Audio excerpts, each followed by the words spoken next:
द्वितीय अध्याय के श्लोक क्रमांक 19 से 28 तक आत्मा की अक्षयता, आत्मा अक्षय, आत्मा नष्ट नहीं होती, इसको लेकर सारे श्लोक, मैं श्लोकों में नहीं जाऊंगा लेकिन संक्षेप में उनके भावार्थ कर जाऊंगा। इन सभी श्लोकों को अगर मैं क्रम में लेकर जाऊं तो योगेश्वर कहते हैं जो इस आत्मा को मारने वाला समझता है और उसको मरा हुआ मानता है कि दोनों ही इससे अनिवार्य हैं।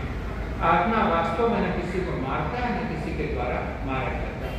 हिंदी में चूंकि उर्दू का हम पर प्रभाव आया, रूह वो स्त्रीलिंग था इसलिए हम आत्मा को स्त्रीलिंग में प्रयोग करने लगे, लेकिन संस्कृत में आत्मा पुल्लिंग के रूप में है।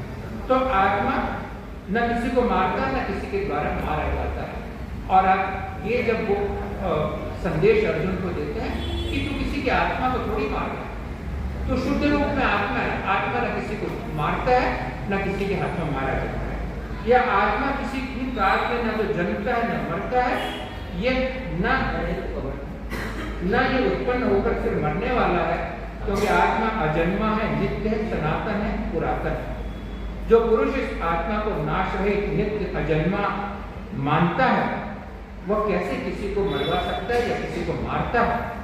और जो बात हम सामान्य रूप से सुनते हैं, जैसे मनुष्य पुराने वस्त्रों को त्याग कर दूसरे नए वस्त्रों को ग्रहण करता है, वैसे ही जीवात्मा पुराने शरीर को त्याग कर दूसरे नए शरीर को प्राप्त होता है।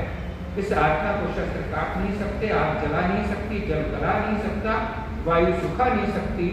आत्मा अछेद्य है, छेद नहीं हो सकता, अदाह्य है, अक्लेद्य है, अशोष्य है। अतः आत्मा नित्य है, सर्वव्यापी है, अचल है, स्थिर है, सनातन है। कठिन लगता है सुनने में, लेकिन विचार करते जाइएगा। आत्मा अव्यक्त है, अचिंत्य है, विकार रहित है।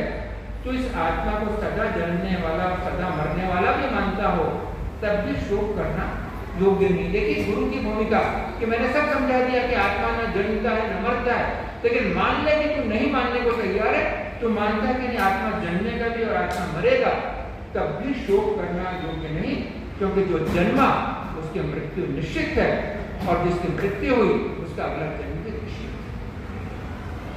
तो तेरे पास खोने के लिए क्या है? इन सारे भावों से। और यही कारण है कि सनातन संस्कृति, हमारा जो दर्शन है वो कहता है कि जन्म से पहले हम अप्रकट थे और मृत्यु के बाद में अप्रकट थे। केवल ये जो बीच का समय है इसी में तो हम प्रकट हैं। जन्म से पहले भी हम थे, हम मृत्यु के बाद भी थे। तब देह का ये रूप नहीं होगा, कोई अन्य रूप होगा। वो क्या रूप होगा उस पर कभी हम लोग आपस में चर्चा कर सकते हैं। उस पर भी हमें बहुत कुछ कहा गया है।